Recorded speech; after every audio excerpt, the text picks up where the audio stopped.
Hello everybody and welcome back to another C++ video, and today we're going to be going over two-dimensional arrays. Now, two-dimensional arrays are pretty much what they sound like. They are arrays in 2 dimensions. When I say 2 dimensions, I mean that they pretty much require 2 values to be used or to be made useful at all. Sort of like the area. The area of a shape, as you know, is actually 2-dimensional, just as the surface area is as well. Now, a 2-dimensional array is declared a little something like this. You sort of declare it like any normal array, int board, and then you write in one bracket, and this one will determine how many rows you want. Let's say I want 2 rows, and this second bracket will determine how many columns you want. So then you can write in 3, and then you're gonna write in is equal to. Now you're going to write in a curly brace, another curly brace, sort of like that, comma, and you're going to place it somewhere like that, and then you're going to write in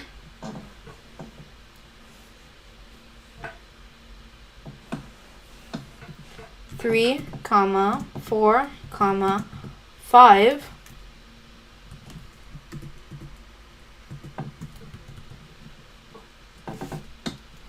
7, 8, 9. That's pretty much how you declare one. And then you just put a semicolon, and then you retrieve it. Let's say I wanted to get 4, then you would not put in 1, 2. You'd actually put 0, 1, because we're going by indexes here. Because indexes make C++ a little bit easier, but it takes a little bit of time in getting used to it. Now let's say that I wanted to print something out. Then what I would do is I would come out here, cout, board. I would say 1. I want to print out 4, so I'll do 1 right here, comma, just 1 and 0. And then I would end off. Now if we run it, we should get 4. And we got 7. Let's see what was wrong. Oh, these were actually supposed to be switched. This is supposed to be 0 and this is supposed to be 1. Because this, because if we're looking at this is going to be index 0. And we want column, this is going to be row 0. And we want column 1. Which isn't right there in the middle. Now if we run it, we should get the right answer. 4. There we go.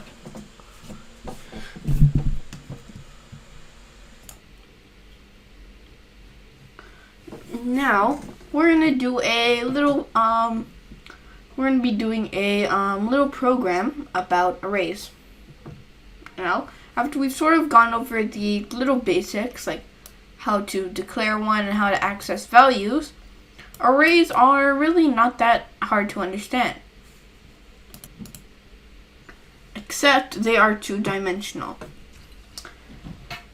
So it's really not that hard to understand. I don't know if you guys are having trouble with this, but I personally do not. Now the way that you access 2-dimensional arrays, or common ways of manipulating 2-dimensional arrays, are actually using nested for loops. Because you know how when you manipulate 1-dimensional arrays, meaning that there's only one thing you need to worry about, for 2-dimensional arrays, there's 2 things you need to worry about. Now, in this case,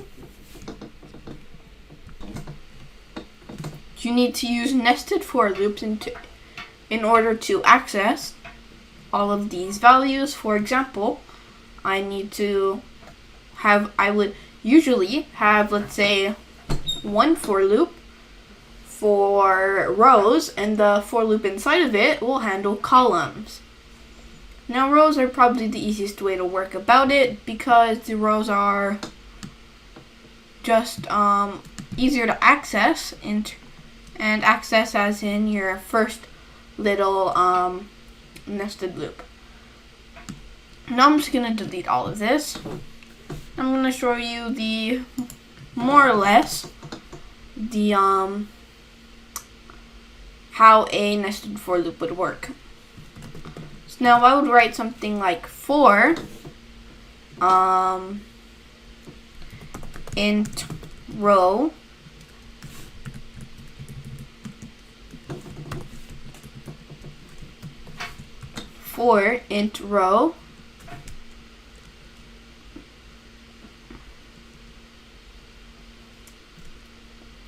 is equal to 0,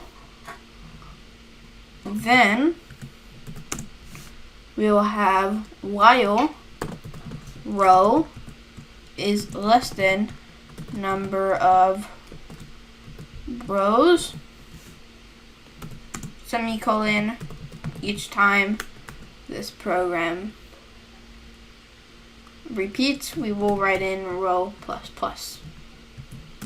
And then inside of this for loop, we will write in for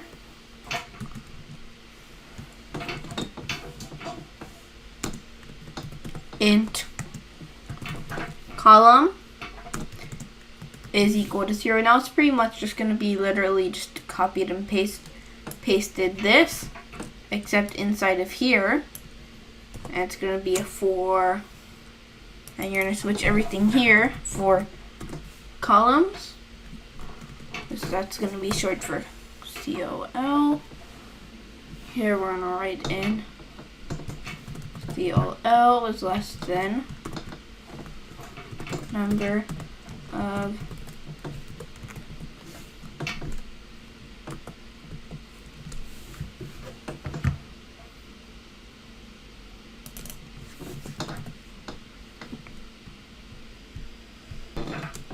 and then you'll write whatever sort of code in here you would like.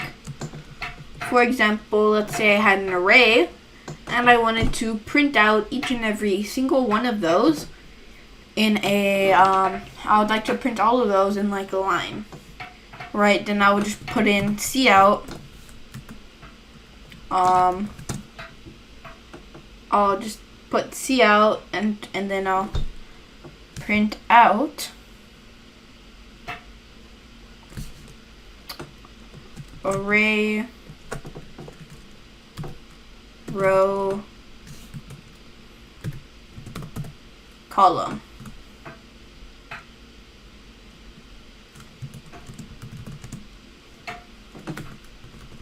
And then we'll just semicolon, and then right here at the end we can write in end L.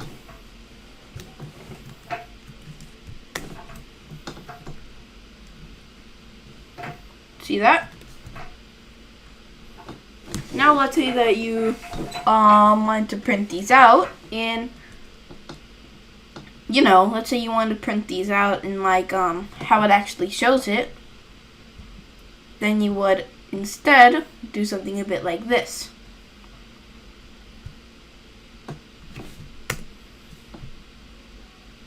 You would replace this right here with set W 5, which is more or less the format that you want to use. Oh, actually, look, sorry. It was supposed to be cout here.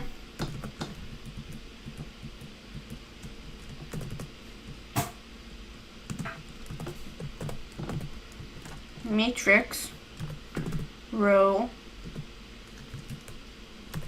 column. And there we go.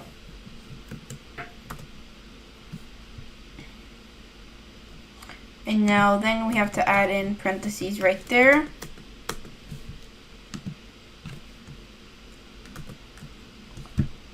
And then, right at the end of this for loop, cout, endo. And that's pretty much how it works. And now, using this little sample of code, you can pretty much print it out in a format like this.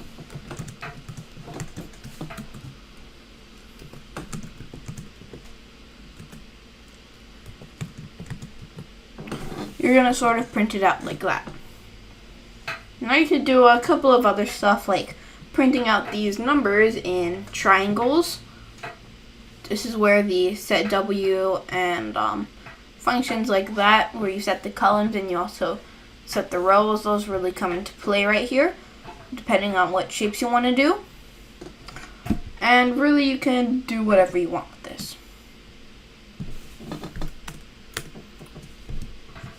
So now that's just going over a couple of the stuff that you can do by printing it out.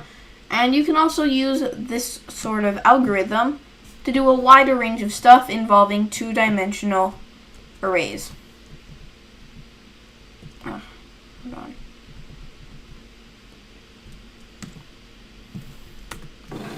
So let's say you can take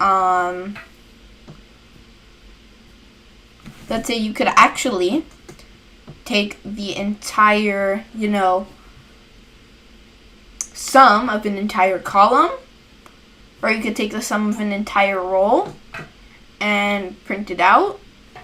You could take the sum of an entire column. You could do a lot of stuff. It doesn't only apply to using the cout function.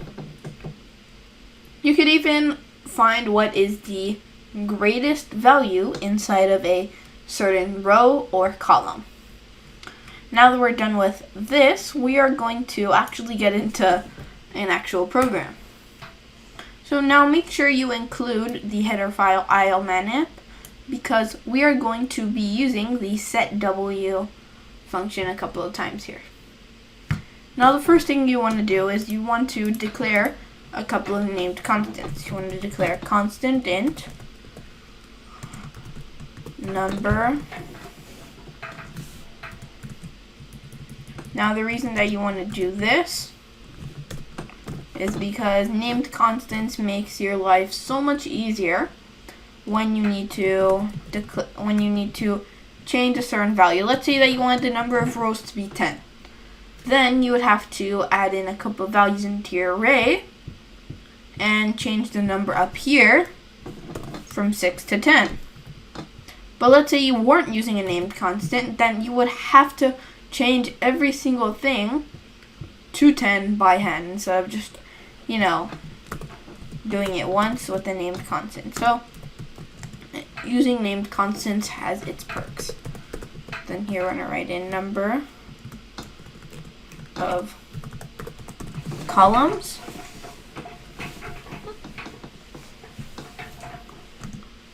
which is equal to 5. And then we can write in void print matrix. And then you can write in int matrix. Now in this case we're just going to be using matrix as our array.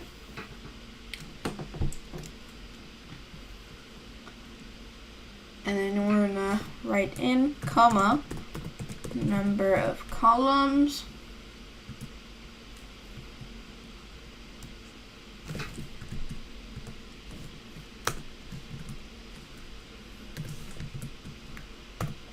we're going to plug in number of columns as the columns, and then we're going to write in int number of rows.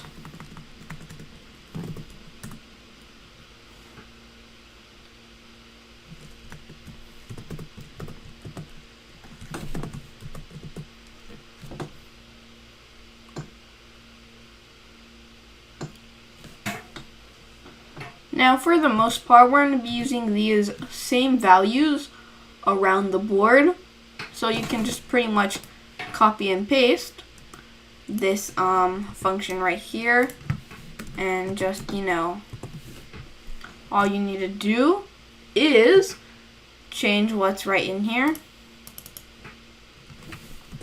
Here we're going to take the sum of the rows, and here we're going to find the largest in the rows. Make sure it looks like this, guys, because if it doesn't, then you might be doing something wrong. Anyways, once we do that, we then can declare our own literal, or we can declare our own little array, and we're going to name it board. And now this array is going to have number of rows as its number of rows, and number of columns as its number of columns. And we're going to make it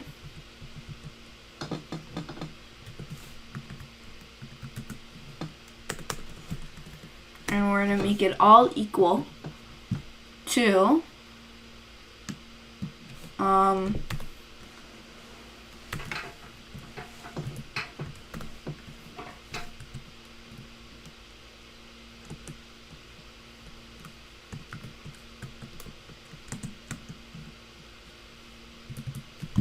we're just going to do this.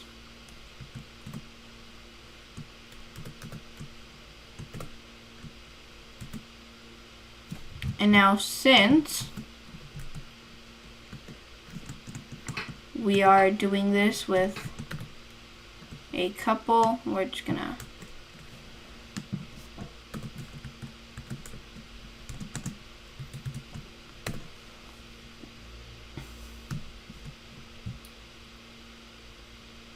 we're having 6 rows here, by the way, so you could skip ahead a little.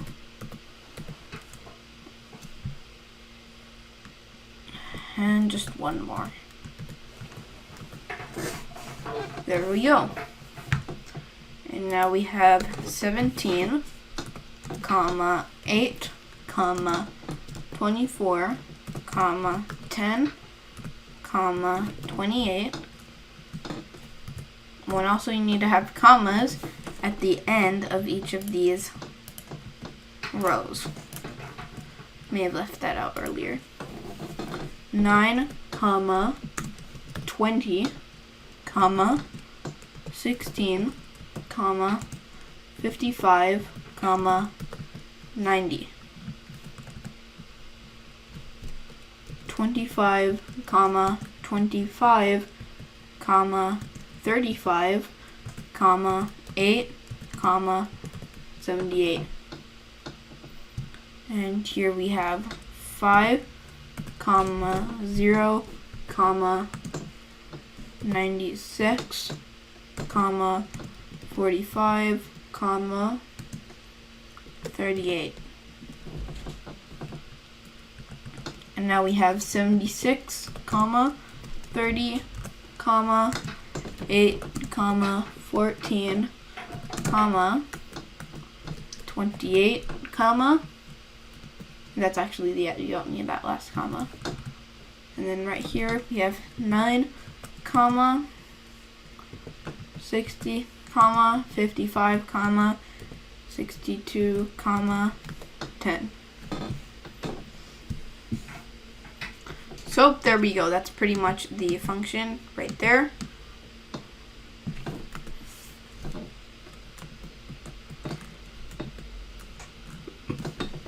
That's pretty much the array right there. Now we're actually going to execute the functions. First, we're going to print out the matrix. And here we're going to plug in board, comma, number of rows, comma. Oops, sorry, you don't need that comma right there. And then you just, at the end, cout and L. Now you're just gonna copy and paste this.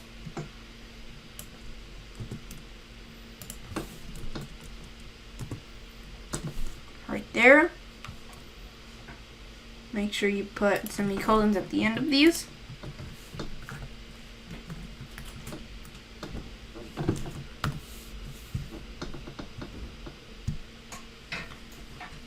And now we can just change this to sum rows. Then after, we can write in largest in rows, board, comma, number of rows. So you can just pretty much plug in the number of rows in all of those. And now we're pretty much done with the main function, and we're just going to get to writing the actual functions. Now all you need to do is just copy this entire brick up here, paste it, remove these semicolons,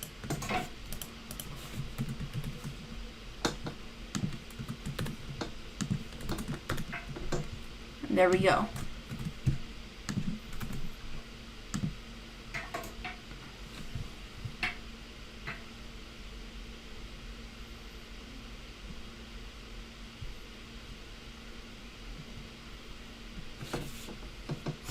So right here this is the print matrix, and this is pretty much just going to print out the entirety of our array. So first, we're going to for int row is equal to 0, semicolon,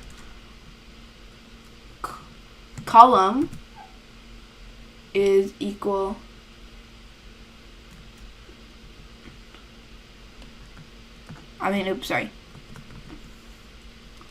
row is less than number of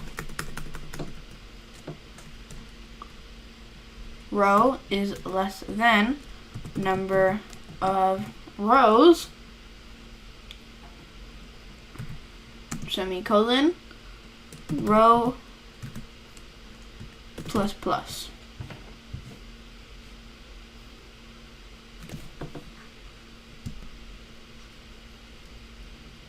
Now after this, we're just going to enter, write in some brackets, and write in for int column is equal to 0, semicolon, column is less than number of columns,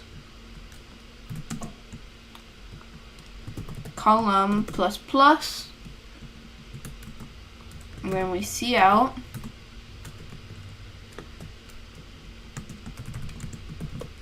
set W 5 matrix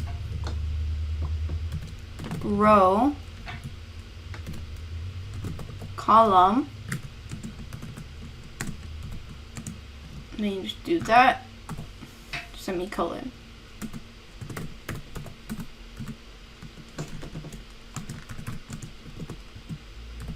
Now some of you may have noticed already that this is pretty much the exact same thing that I sort of went in through the beginning of when you were going to print the arrays. Now it's no surprise that a lot of the code that you will use is actually more or less recycled or based on code that you've pretty much already written. That's pretty much how it works for two-dimensional arrays and arrays in general, because you're going to have a lot of repeated code, but there's really no way to get around a lot of that repeated code. You're just going to have to, copy and paste it, and we're going to be doing a lot of that inside these arrays. Now, that's pretty much the end of the print matrix, and now we have to move to the sum rows. And now we're going to write in int sum, and now for int column, which is equal to 0, column is less than number of columns. Oh, wait, sorry.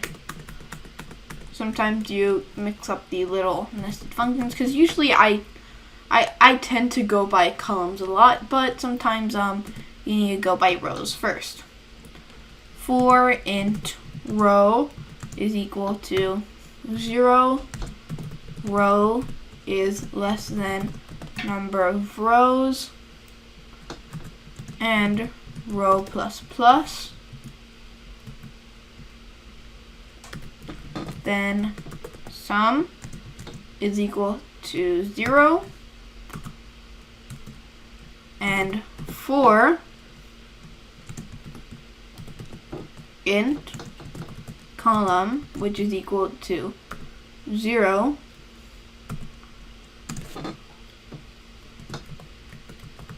column is less than number of columns, and each time this program repeats, column plus plus.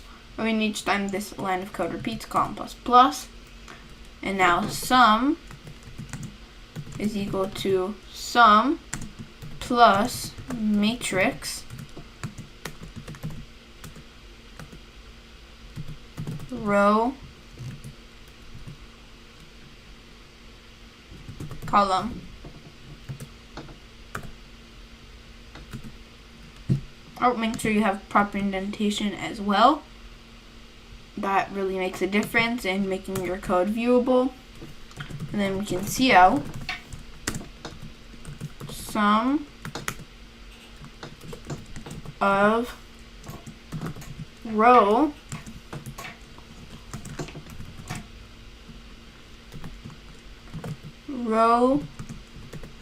plus 1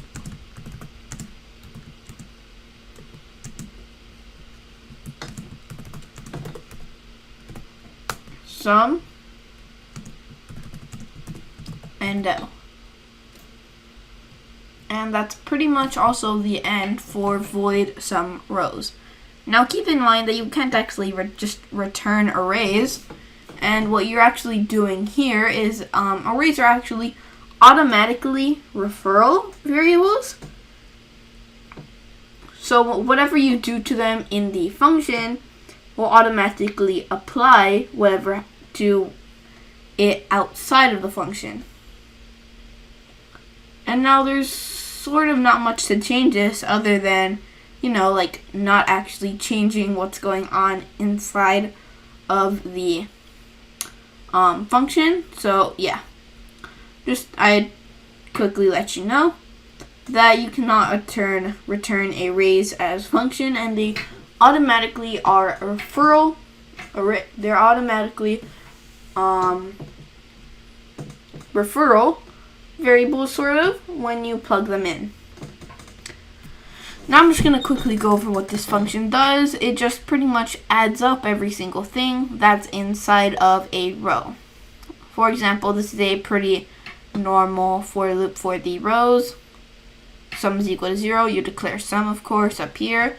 And in here, you just, calculate the sum. And each time this for loop runs, you need to make sure that sum is equal to 0 at the end. Otherwise, you will not get the correct sum. Anyways, we can now go into the largest in rows. And largest in rows, first we're going to write in int largest. I'm going to declare that as a variable, and then we're going to write in for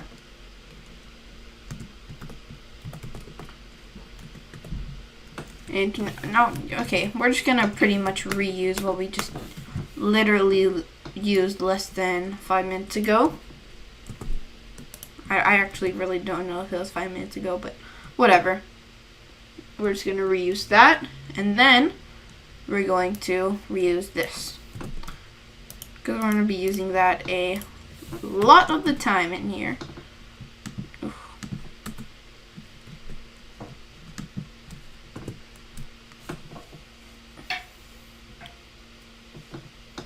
And now, right here, we are going to write in largest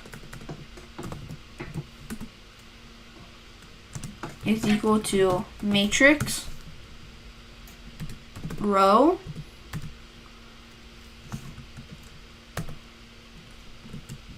zero semicolon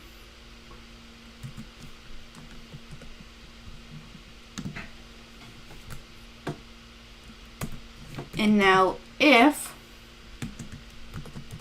largest is less than matrix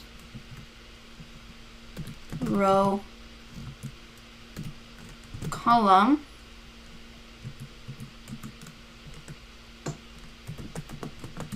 largest is equal to matrix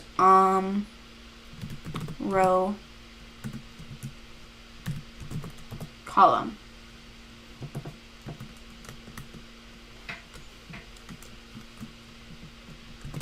And then you see out the largest element of row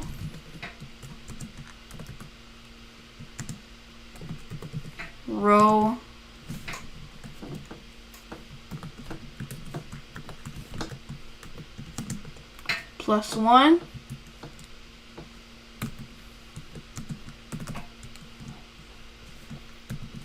is equal to largest and L.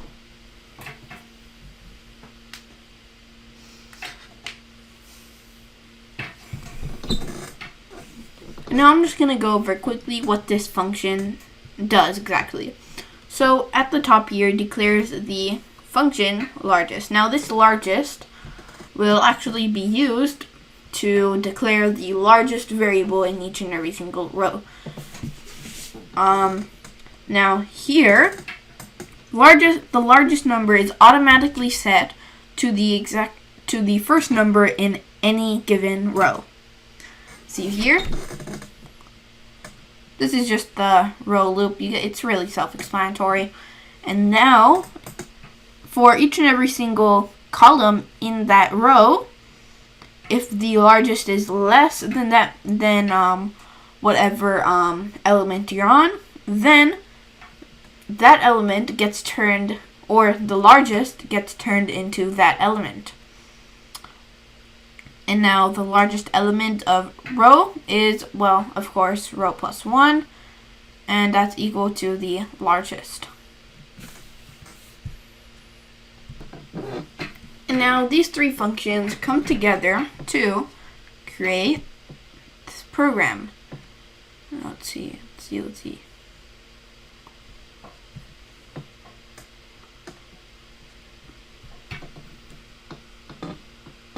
Oop, almost forgot to put a semicolon right there. Let's see if it runs now. Semicolon. Semicolon. And there we go. So here we have our see. We have our array printed out right there. We have the sums of each and every single row. And now we get the largest element of each and every single row. Now, I don't know about you guys, but I thought that was a pretty easy to understand and pretty easy to do programming example, if I say so myself. And it actually does give you a pretty good foundation of how two-dimensional arrays work. Now I hope you guys had a great time doing this programming example with me, and I'll see you guys in the next video.